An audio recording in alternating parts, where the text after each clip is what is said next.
The Chrysler Cirrus and Dodge Stratus, two mid-size sedans, and the Chrysler Sebring and Dodge Avenger, two sport coupes, are some of the latest entries into the Chrysler Corporation passenger car lineup. For 1995, the Cirrus and Stratus and the Sebring and Avenger each use a version of the MMC-built 2.5-liter V6 engine, which is based on the 3-liter MMC engine. In this program, we'll be providing you with service procedures for the 2.5-liter engine used in the Cirrus and Stratus. We'll cover the use of the special tools and provide you with some precautions. We'll show you general auto tensioner bolts and remove the tensioner. You can now remove the timing belt. When the belt is removed, it should be carefully inspected on both sides. Check for hardening, cracks, or missing teeth. Also check for abnormal wear on the sides of the belt. Now that the timing belt is removed, do not rotate the crankshaft, since the pistons will strike the valves. Remove both camshaft sprockets. Special tool number 6847 is used to hold the sprocket while the bolt is removed. The sprockets can then be removed from the shafts. On the top of the engine, start by removing the aluminum intake plenum. First, remove the EGR tube. Then remove the plenum support bracket bolts, located on the front and rear of the cylinder head. Remove the 7 bolts holding the plenum. And after making sure there are no hoses or wiring connectors attached, remove the plenum. At this point, cover the lower intake manifold ports to keep debris from falling into them. To remove the fuel rail, check that all electrical connectors have been removed from the fuel injectors. Connectors on the right bank of the engine will probably still be attached. Remove the 4 bolts holding the fuel rail to the lower intake manifold. Before you remove the fuel rail, be aware that there are spacers on the manifold at each of the fuel rail bolts. Lift the fuel rail off the engine, being careful not to let the spacers fall into the intake ports or the valley of the engine. This is especially important if the engine is in the car. To remove the lower intake manifold, remove the attaching nuts. As you remove the fasteners, you'll notice a spring washer under each of them. These washers compensate for expansion and contraction of the cylinder head to intake manifold mating surfaces and can be reused. Be careful, they could also find their way into the recesses of the engine. After removing the bolts and spring washers, remove the intake manifold and discard the gaskets. Inspect the plenum and lower intake manifold for cracks and distortion. Check the lower manifold to cylinder head gasket surfaces for flatness with a straight edge and feeler gauge. Specs are in the service manual. Next, you can remove the exhaust manifolds. You'll have to remove the oil dipstick guide tube to remove the left manifold. Start by removing the heat shields that are bolted onto each manifold. Then remove the stainless steel crossover pipe from the manifolds. Notice the flex tubing for expansion and contraction. The exhaust manifolds can then be removed. After cleaning the exhaust manifold gasket surfaces, inspect the manifolds for cracks or distortion. The 2-piece right side exhaust manifold shouldn't be disassembled unless the gasket shows signs of leaking. Check the cylinder head mounting surfaces for flatness with a straight edge and feeler gauge. Specs are provided in the service manual. Also check the crossover and other mounting surfaces for flatness. To remove the cylinder heads, start by removing the spark plug cables and remove the cylinder head covers. With the covers removed, you'll see the integrated oil separator inside. This would be a good time to inspect the spark plug tube seals located at the ends of each spark plug tube. If they show signs of hardness or cracking, they should be replaced. Now remove the distributor from the right head assembly. Remove the lower thermostat housing. And if you're disassembling the entire engine, remove the transfer tube. remove the cylinder head bolts and remove both cylinder heads.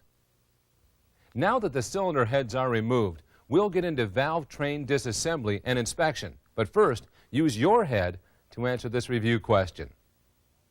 The lower intake manifold is held in place with bolts and A, lock washers, B, spring washers, or C, nylon washers.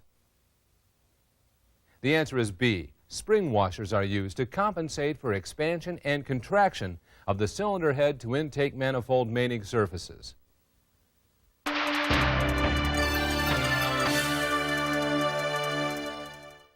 Before cleaning and disassembling the cylinder head, check for leaks, cracks, and other damage that could indicate trouble. Clean the cylinder head and the oil passages. Then check the bottom of the cylinder heads for flatness with a straight edge and a feeler gauge. The most common place to find warpage is between the combustion chambers. If out of spec, the cylinder head surface can be ground. You should also check the cylinder block deck for flatness. Specs for flatness are provided in the service manual. To disassemble the cylinder head, begin by installing auto lash adjuster retainers on each rocker arm. These retainers hold the lash adjusters in position when the rocker arms are removed. Loosen the rocker arm shaft fasteners and remove the assemblies from the head. Before disassembling the rocker arm assembly, label the rocker arm shafts and arms. Then remove the bolts that hold the rocker arm shafts to the cylinder head. And remove the spring clips from the shaft. Slide the rocker arms off the shaft and keep them in order for reassembly. Inspect the rocker arms for scoring or damage. And check the rollers for wear. Also check the shafts where the rocker arms mount for wear or damage. Finally, probe the oil holes with a small wire to check for clogging and clean as required. This would also be a good time to check the auto lash adjuster function. To remove valves with the heads out of the vehicle, you can use a valve spring compressor and adapter, compress the valve spring, and remove the spring retainer locks. Release the spring compressor and remove the spring retainer and valve spring.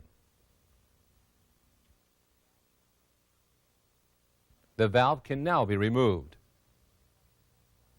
The valve seats are separate from the valve stem seals, which can be removed with pliers since they will not be reused. Inspect the valves for wear or damage. Check the valve stem tip for pitting or depressions, and look for wear along the valve stem. Check the valve margin with a steel rule. It should be 1 millimeter on intake valves and 1.2 millimeters on exhaust valves. Check the valve seat for even contact with the valve. To do this, put a light coating of Prussian blue on the valve seat. Set the valve in place and rotate the valve with light pressure. The blue should transfer to the entire width of the valve face for good contact with the valve seat. The stem to guide clearance should also be checked. A good way to do this is to measure the valve stem near the top and bottom with a micrometer. And measure the inside diameter of the valve guide with a hole gauge. Compare your two measurements with the specs in the service manual. If out of spec, the valve and guide should be replaced. Also check valve guide height with a dial caliper. It should be about 14 millimeters, or 551 thousandths of an inch. If the guide height is out of spec, a new guide will have to be pressed into the cylinder head. Finally, check the valve springs for free length. Also check the springs for squareness with a combination square by rotating it and checking for variations in height. Compare to the specs in the service manual and replace the spring if it is out of spec. The camshaft should also be inspected before the cylinder head is assembled. The right camshaft can be removed since the distributor was removed earlier. The thrust case must be removed from the left cylinder head in order to remove the left camshaft. With the camshafts removed, inspect the cylinder head journals for wear or damage and check the oil holes for blockage. Inspect camshaft bearing journals for scratches and worn areas. Light scratches can be removed with crocus cloth. If deep scratches are present, replace the camshaft. Check the lobes of the camshaft for pitting on the nose, flank, and base circle. Also check the lobes for wear. This can be done by comparing a measurement at the center of the lobe with one taken at the edge. If the lobes are worn or pitted, replace the camshaft, and be sure to check the corresponding rocker arm roller for wear or damage. Now that we've inspected the valve train and replaced all out-of-spec or damaged components, we can assemble the cylinder head. But first, answer this question on the valve train. What special tool is required to remove the rocker arm assembly? A. Valve spring compressor. B. Rocker arm holder. C. Lash adjuster retainer. Or D. Rocker shaft puller. The answer is C. Lash adjuster retainers must be installed to keep the lash adjusters from falling out of the rocker arms.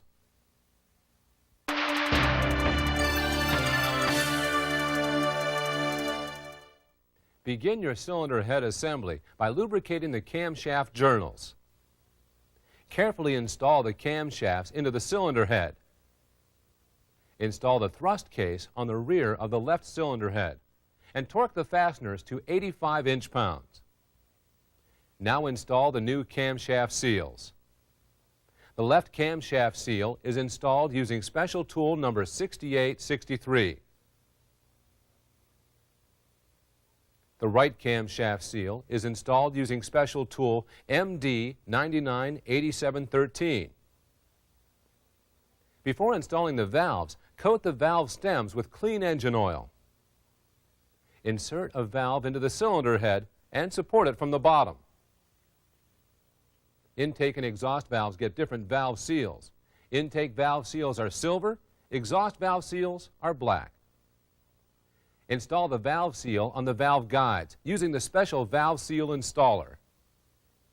Install the valve spring seats, valve springs, and retainers. Make sure the enameled end of the spring faces the rocker arm. Compress the valve springs only enough to install the locks. Install both halves of the lock on each valve. Then slowly release the spring compressor, making sure that both locks remain in the correct location when the tool is removed. Begin the rocker arm assembly by making sure the lash adjusters are partially full of oil. You'll know there is oil in them if there is little or no plunge or travel as the lash adjuster is depressed. When each lash adjuster is installed, install the lash adjuster retainer. Now lubricate the rocker arms and install them onto the shafts in their correct positions. Also install the retaining bolts and put the spring clips in their correct positions on the exhaust and intake shafts.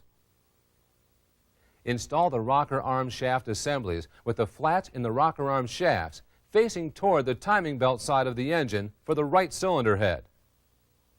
For the left cylinder head, install each assembly with the flat toward the transmission side of the engine.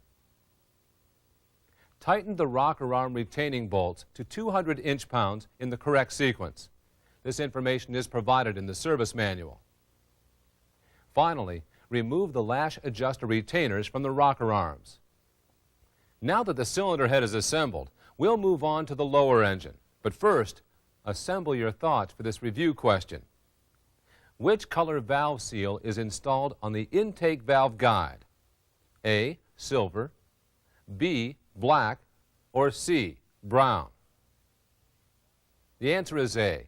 The silver valve seal is installed on the intake valve guide.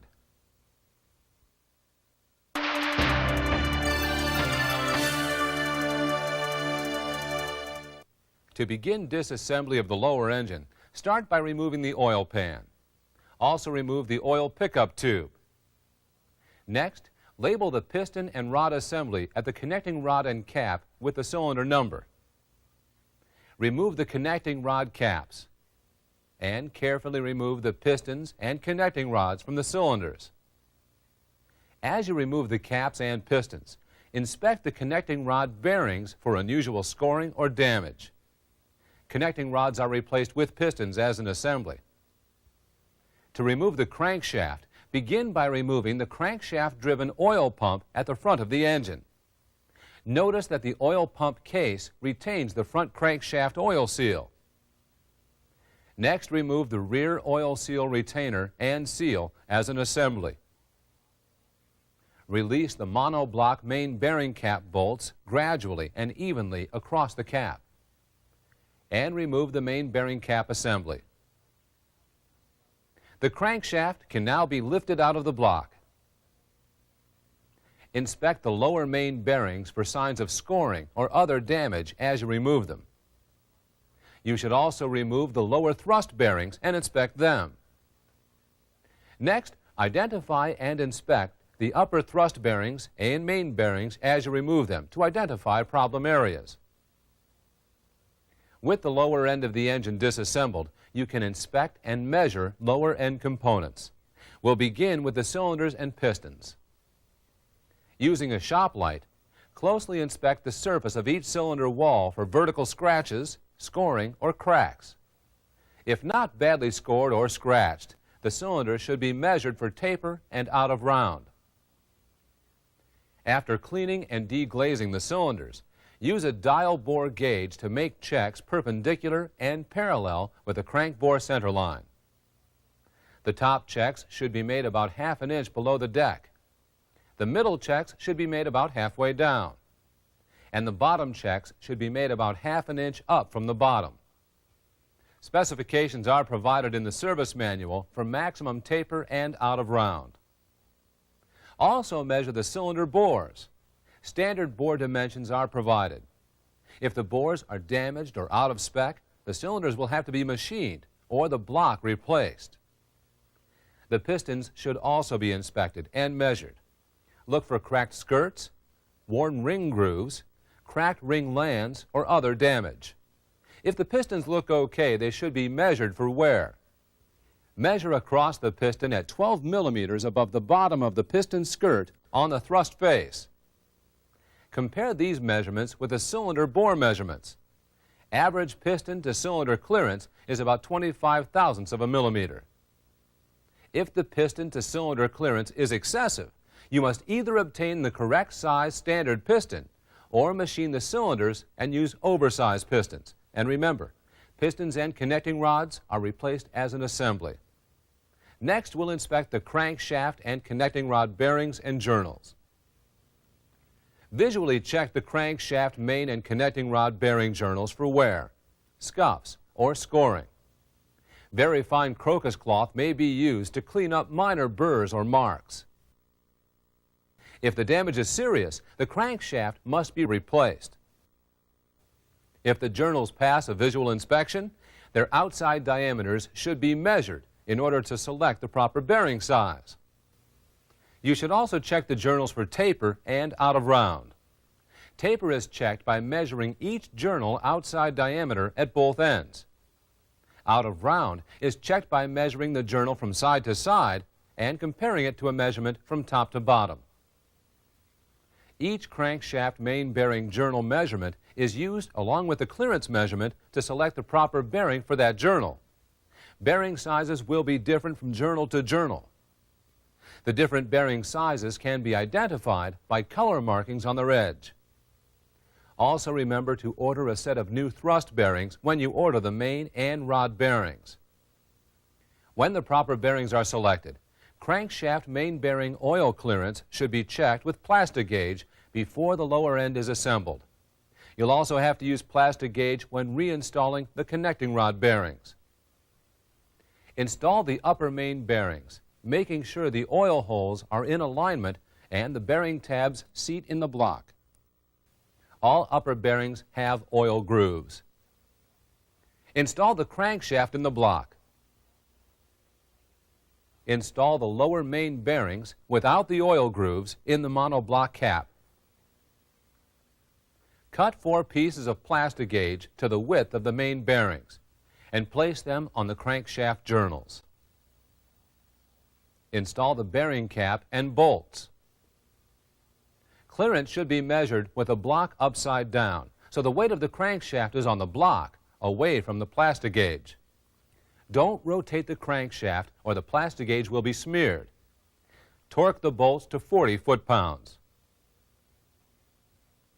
Carefully remove the bearing cap and measure the width of the Plastigauge at the widest part, using the scale on the Plastigauge package. Refer to the service manual for proper clearances. Crankshaft connecting rod journal measurements should also be made and compared to specs.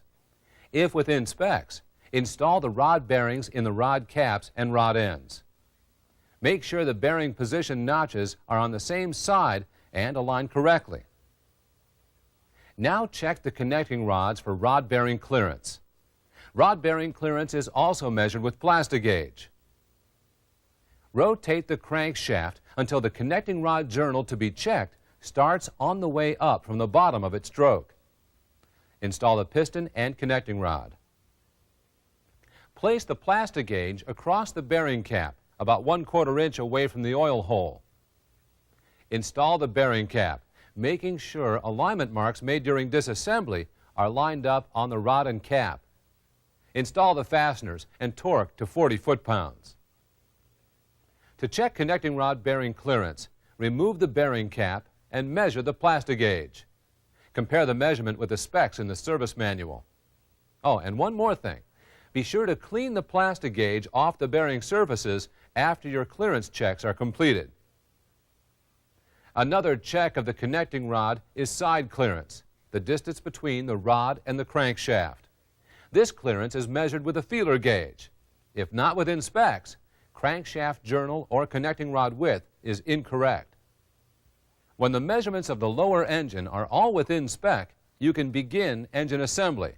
But first, let's measure your knowledge with a review question. Crankshaft main bearing clearance is measured with A, a dial caliper, B, Plastigauge, or C, an outside micrometer. The answer is B. Crankshaft main bearing clearance is measured with Plastigauge.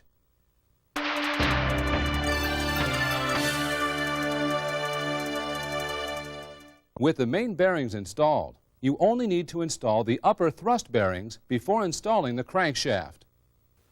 Apply a thin film of grease to the plain side of the thrust bearings and position them on each side of the number 3 main bearing, with the plain side toward the block.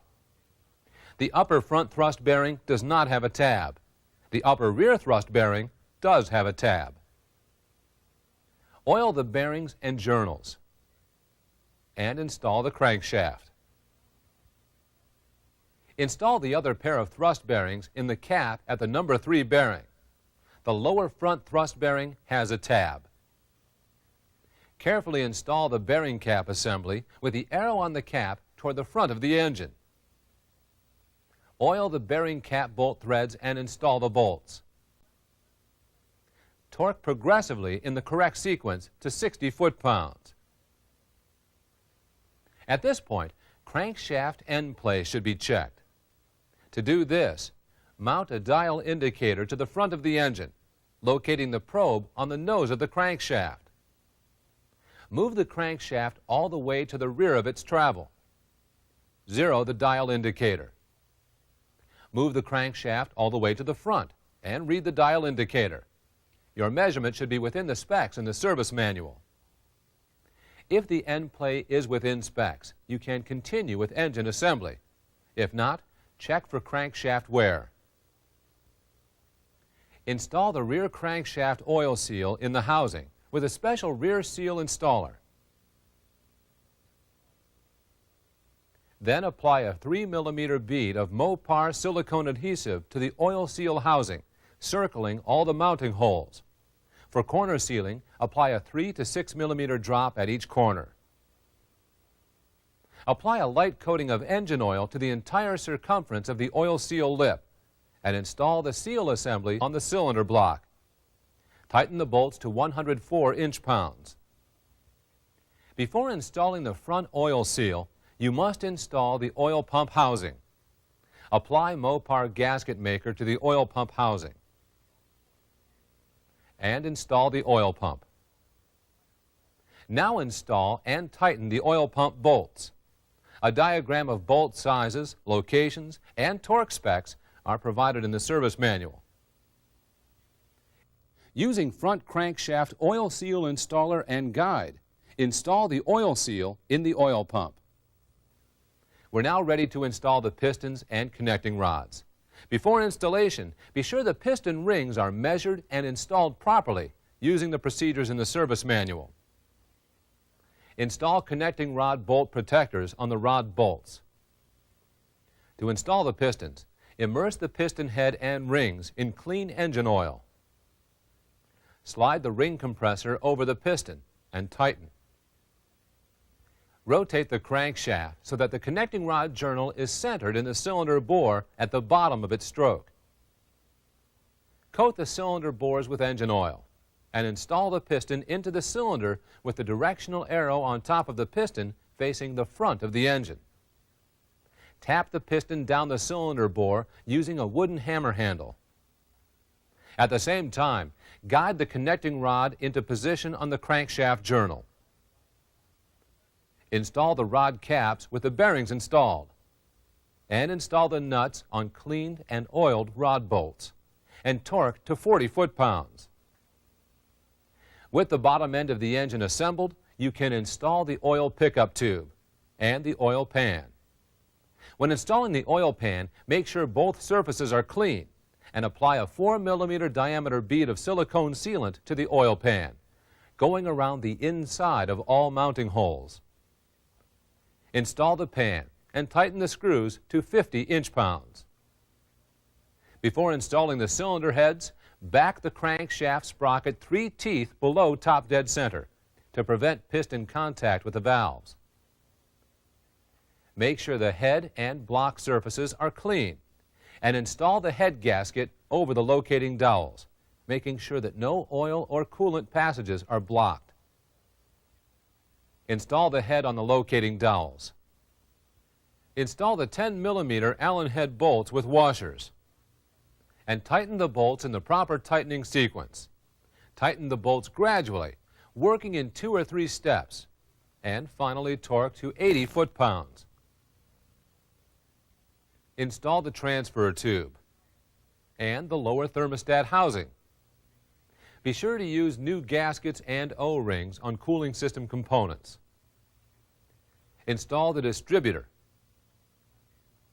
and install the platinum spark plugs. Platinum spark plugs have platinum pads welded to both electrodes. The pads can be scraped off, so they should not be cleaned. In addition, the gap should only be checked using a taper gauge. Before installing the cylinder head covers, be sure the mating surfaces are clean. Apply the gasket into the groove in the cylinder head cover. Install the cylinder head covers and torque the fasteners to 88 inch-pounds. To install the exhaust manifolds, be sure the gasket surfaces are clean and install new exhaust manifold gaskets. Do not apply sealer to these surfaces. Now put the manifold in place and tighten the fasteners, starting at the center and progressing outward in both directions. Torque the bolts to 200 inch-pounds. Install the crossover tube with new gaskets and tighten its fasteners to 51 foot-pounds.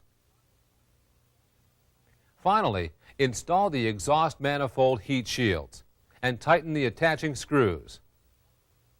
Also install the oil dipstick guide tube. Install new lower intake manifold gaskets. And install the lower intake manifold. Install the spring washers and nuts and torque in sequence to 250 inch-pounds. Apply a light coating of engine oil to the O-ring on the nozzle end of each injector. Install the fuel rail spacers. Install the fuel rail, making sure each injector nozzle is properly seated into its opening in the intake manifold. Torque the fuel rail bolts to 8 foot-pounds. Attach the electrical connectors to the fuel injectors if applicable. Install a new upper intake plenum gasket and install the plenum. Install the plenum bolts, but do not tighten them. Also install the bolts for the plenum support bracket. Tighten the plenum and support bracket bolts to 13 foot-pounds. Install the camshaft sprockets using the same tools you used to remove them. Torque the bolts to 70 foot-pounds. To install the timing belt, begin by slowly compressing the tensioner plunger in a vise. When the plunger is compressed into the tensioner body, install a pin through the hole in the body and plunger to keep the plunger compressed until the tensioner is installed. Install the tensioner on the engine without tightening the tensioner bolts. If you haven't done so, set the crankshaft sprocket to top dead center. Then back it counterclockwise 3 teeth before top dead center. Align the cam sprockets with the timing marks on the rocker covers. Install the timing belt on the right camshaft sprocket first and install a binder clip on the belt and sprocket to hold the belt in position. Keeping the belt tight, install it under the water pump pulley and then around the left camshaft sprocket. Install another binder clip to hold the belt in place. Now rotate the crankshaft to top dead center. Continue routing the belt by the idler pulley and around the crankshaft sprocket to the tensioner pulley. When the belt is installed, remove the binder clips. With the crankshaft bolt and a spacer installed in the crankshaft sprocket, rotate the crankshaft clockwise to remove any slack in the belt. Using the timing belt tensioner wrench and a dial-type torque wrench on the tensioner pulley, apply 40 inch-pounds of torque to the tensioner in a counterclockwise direction. Be careful, applying more than 40 inch-pounds could break the tool. While tension is on the pulley, tighten the tensioner pulley bolt to 35 foot-pounds. With torque being applied to the tensioner pulley, push the auto tensioner against the tensioner pulley bracket and tighten the auto tensioner fasteners to 275 inch-pounds. Now pull the tensioner retaining pin from the tensioner. Rotate the crankshaft 2 revolutions in a clockwise direction and check the alignment of the timing marks. Wait a few minutes, then install the pin into the tensioner. The pin should slide in and out. When the belt is installed and tensioned properly, you can install the timing belt covers. Install the front engine mount bracket, the lower timing belt cover, the upper right cover, and the upper left cover. Then the power steering pump bracket. Finally, install the crankshaft damper and crankshaft damper bolt. Tighten the bolt to 134 foot-pounds. The engine is now ready to be installed in the vehicle, and I know you're ready to answer another review question. How do you determine if the timing belt is properly tensioned? A. The tensioner retaining pin slides in and out of the timing belt tensioner. B. Play in the timing belt is less than ½ an inch. Or C. Tensioner piston protrusion is between 7.6 and 9 millimeters. The answer is A. The timing belt is properly tensioned when the tensioner pin slides in and out of the timing belt tensioner. A complete list of special tools for the 2.5-liter engine is provided in the service manual. Well, we've given you a good look at the 2.5-liter engine while providing you with its service procedures. For more training on engine repair, enroll in one of the courses at a Chrysler Technical Training Center near you. Thanks for watching. We'll see you next month.